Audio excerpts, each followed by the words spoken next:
Salom, meni matematikalarım, salomatmisiz? Onajonlarim, siz ham salomatmisiz? Bizlar bilan birgalikda uyga vazifalarni tayyorlab, bolajonlar bilan yangidan matematikani o'rganayotgan onajonlardan juda ham xursandman. Kommentariyshlaringizni ko'rdim va ularni o'qib, farzandlariga e'tiborli onalardan juda ham boshim ko'kka yetdi. Demak, bugungi uyga vazifalarni boshlaymiz. Bizni yo'qotib qo'ymaslik uchun albatta qo'ng'iroqcha tugmasini bosib qo'ying, like bosing, kommentariy yozing hamda videoni tanishlarga yuborib qo'ying. Demak, uyga vazifasini tayyorlashga ketdik. Xo'p, 9-misolni o'zingizga qoldiraman, ya'ni bu ijodiy, o'zingizga tegishli bo'lgan uyga vazifa. Men esa 10-masalani ishlashdan boshlayman va sizga albatta yordam beraman. Qarang, 10-misolda ikkita misolni yozib oldim birinchi bo'lib, qolgan ikkitasini buni ko'chirib bo'lganingizdan so'ng ishlaymiz. Xo'p, demak, biz masalani mana shunday og'zaki yechib olishdan boshlaymiz. Demak, biz masalani mana bu birinchi amaldan boshlaymiz. Ya'ni 7 metr 28 santimetrga 3 metr 9 detsimetr 8 santimetrni qo'shib olaman. Metrlarni metrlarga, santimetrlarni santimetrlarga qo'shib hisoblab olaman. Demak, birinchi bo'lib 7 metrga 7 metr 28 santimetrga qo'shaman 3 metr 9 detsimetr hamda 8 santimetrni. Bu bizda, qarang, 7 metrga 3 metrni qo'shsak 10 metr. Xo'p, 28 santimetrga 8 santimetrni qo'shishdan oldin bizda detsimetr bor. Demak, 9 detsimetrni o'zini yozib olaman. Hamda 28 santimetrga 8 santimetrni qo'shib olaman. 28 ga 8 ni qo'shsak 36. 36 santimetr. Endi bundan ayirishimiz kerak 42 detsimetr va 3 santimetrni. Xo'p, bizda bu yerda 9 detsimetr bor. Endi 10 metr 9 detsimetr 36 santimetrdan biz 42 detsimetr 3 santimetrni ayirib olishimiz kerak. Xo'p, 42 detsimetr katta 9 detsimetrdan. Demak, biz 10 metrni ham detsimetrga aylantirib olishimiz kerak. 1 metrda 10 detsimetr bor. Endi 10 metrda 100 detsimetr bo'ladi. 100 detsimetrga 9 detsimetrni qo'shsak, 109 detsimetr bo'ladi. Demak, 109 detsimetr 36 santimetr. Xo'p, undan ayiraman 42 detsimetr 3 santimetrni. Xo'p, santimetr. 36 dan 3 ni ayirsak 33 santimetr hamda detsimetr. 9 dan 2 ni ayirsak 7, 10 dan 4 ni ayirsak 6. Demak, javob 67 detsimetr 33 santimetr ekan. Birinchi javobimiz, demak, 67 detsimetr 33 santimetr ekan. Qizlar, mana shu birinchi misolni mana bunday qilib ishlab oldik.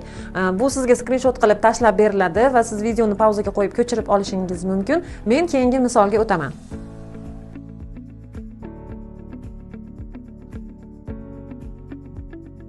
Demak, keyingi ikkinchi misolimizning birinchi amali bu 42 ni 7 ga ko'paytirib olishimiz kerak. Ikkinchi amali bu, uchinchi amali esa qo'shish amalini bajaramiz. Demak, birinchi amalimiz 42 ni 7 ga ko'paytirib olamiz. 2 kere 7 14, 4 ni yozaman biridirda. 7 kere 4 28, dildagi 1 bilan 29. 294 santimetr ekan. Endi biz 13 metr 2 detsimetr hamda 5 santimetrdan ayirishimiz kerak 4700 millimetrni. Demak, bizda kichkina sonimiz kichkina o'lchov birligimiz millimetr bo'lganligi uchun mana shu uzunligimizni ham millimetrga aylantirib olishimiz kerak.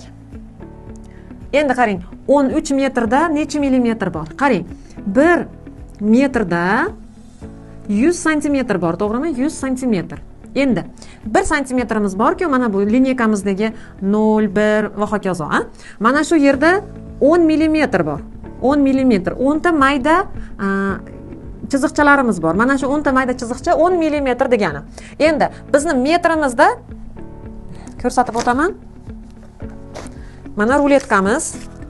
Mana shu ruletkaning 100 raqami, ya'ni 100 santimetr. Mana ruletkamiz, mana doskamizni mana bu joyigacha 100 santimetr ekan.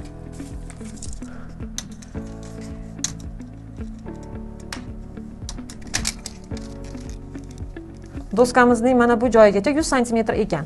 Mana shu 1 metr degani, ya'ni 1 metrda mana 100 santimetr bor. Endi 1 santimetrda 10 millimetr bor ekan. 10 mm bor ekan, 100 santimetrda, ya'ni 1 santimetrda 10 mm bor ekan, 100 santimetrda necha millimetr borligini topish uchun uni 100 santimetrni ko'paytirishimiz kerak 10 ga. Ya'ni 1 ni orqasida nechta 0 bo'lsa, shuni ko'paytirib, mana shu ko'paytirmoqchi bo'lgan sonimiz orqasiga yozib qo'yamiz. Ya'ni 100 ni orqasiga bitta 0 yozib qo'yamiz. Endi 1 metr demak 1000 millimetrga teng ekan. 1000 millimetrga teng ekan. Endi qarang.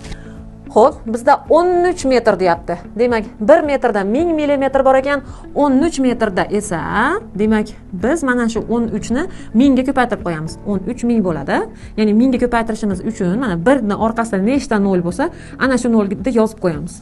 Mana 13 ming millimetr bor ekan. Endi 2 detsimetrda qancha millimetr bor? 2 detsimetrimiz bu, qarang, 2 detsimetrimiz bu 1 detsimetrimiz 10 santimetr. Demak, 2 detsimetrimiz 20 santimetr degani. Xo'p, 20 santimetr bo'ldi. 2 detsimetrimiz 20 santimetr bo'ldi. Bu degani, ya'ni mana 1 santimetrimizda 10 millimetr bo'lsa, demak bu santimetrni millimetrga aylantirish uchun yana buni 10 ga ko'paytiramiz. 10 ga ko'paytirish uchun mana shu raqamni yozib, orqasiga bitta 0, ya'ni 10 dagi 0 ni yozib qo'yamiz hamda millimetr deb yozib olamiz. Ana endi 5 santimetrimizda esa 5 santimetrimizda 50 millimetr bor, ya'ni 5 ni 10 ga ko'paytiramiz. Ana endi qo'shamiz.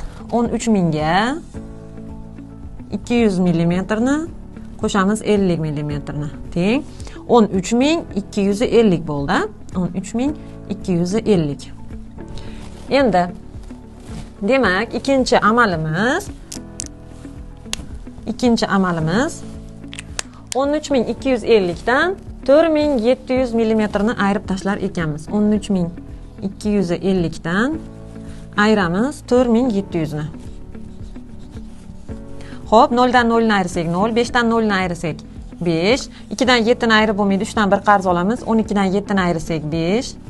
Xo'p, mana bu joyda 12 qoldi, 12 dan 4 ni ayirsak 8, 8550 millimetr ekan. Endi undan ayiramiz. Bizda birinchi amalimizda chiqqan javobni. Birinchi amalimiz 294 santimetr chiqqan edi. Xo'p, endi 294 santimetrimiz qancha millimetr bo'ladi? 294 santimetrimiz, demak 294 ni ko'paytirishimiz kerak 10 ga, ya'ni 1 santimetrda 10 millimetr bor. Biz mana shu 10 ni 294 ga ko'paytirishimiz kerak. 294 ni yozib olamiz va mana bu 0 ni mana bu joyga olib kelib qo'yamiz. Mana millimetr bo'ldi. Endi demak, uchinchi amalimiz mana shu ikkinchi amaldan chiqqan javobga 2940 millimetrni qo'shar ekanmiz. Uchinchi amalimiz demak 8550 ga qo'shar ekanmiz 2940 ni. Xo'p, 0 larni qo'shsak 0, 9 ni 5 ga 4 ni qo'shsak 9, 5 ga 9 ni qo'shsak 14, birini dilda qilib 4 ni yozamiz, 8 ga 2 ni qo'shsak 10, dildagi 1 bilan 11. Mana 11490. Endi 11000 qo'shamiz 490 ga. 11490 degani 11000 degani, ya'ni 11000 millimetr degani, biz mana 13000 millimetr bu 13 metr degani ekan. Demak 11000 millimetr degani 11 metr degani ekan, to'g'rimi? 11 metr, xo'p, 490 millimetr degani, buni santimetrga aylantirsak bitta 0 da olib tashlaymiz, ya'ni 490 millimetr degani 49 ni 10 ga ko'paytirganmiz degani, ya'ni 49 santimetrni 10 millimetrga ko'paytirib 490 millimetrni tashkil qilgan bo'lar edik. Endi bu yerda 49 santimetr bor ekan. Endi qarang, 49 santimetrni ichida mana 49 santimetr desak, bu 49imiz 40 va 9 dan iborat, to'g'rimi? 40 va 9 dan iborat. Xo'p, mana bu 40, endi yana 10 ga bo'lib olsak, bu santimetrimiz detsimetrga aylanadi, ya'ni 4 detsimetrga aylanadi. Bu degani 11 metr 4 detsimetr hamda 9 santimetr degani. 9 santimetr degani. Mana aziz o'quvchilar, azizlar, doskamizda misollarimizni ishlab oldik. Sizlarga tushunarli bo'ldi degan umiddaman. Agar tushungan bo'lsangiz, albatta tushundim deb yozib ketishni unutmang. Men esa sizlar bilan xayrlashaman. Keyingi darsda ko'rishguncha, xayr, salomat bo'ling.